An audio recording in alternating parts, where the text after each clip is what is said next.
אני סוגר שבוע בלעדייך, את חושבת לוותר, אני לא מאמין שאת צריכה להסתתר. עם כל הבעיות נערמות ולבסוף זה רק יכאב יותר.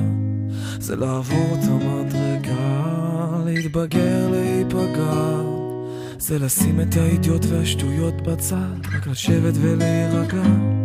אז אני דורך אקדח ומכוון רחוק, אני מטפטף זהה ואז נושם עמוק, אני מנגב דמעה ואז מתחיל לצחוק כאילו כלום לא קרה.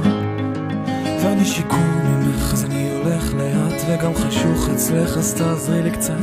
בדיוק שנייה לפני שהכדור נפלט, אני לא רואה מטרה, אז איפה את? כשהמציאות חוזרת, אז איפה את? כשהדמיון נגמר, אז איפה את?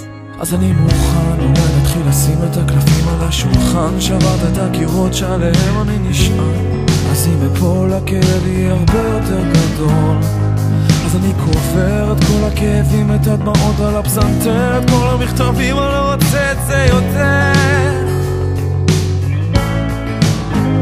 אז אני עייף מדי בשביל לחשוב עמוק, ואני כבד מדי בשביל לעוף רחוק.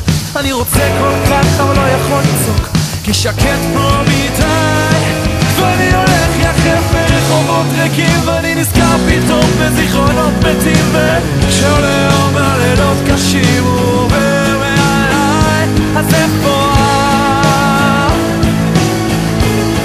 כשהמציאות חוזרת, אז איפה את? כשהדמיון נגמר, אז איפה את? על הכבישים הגשם מטפטף, אני על 140, חושב מה להגיד לך ותופס את הפנים. זה אמיתי, כמעט בכל דקה חשבתי איפה את?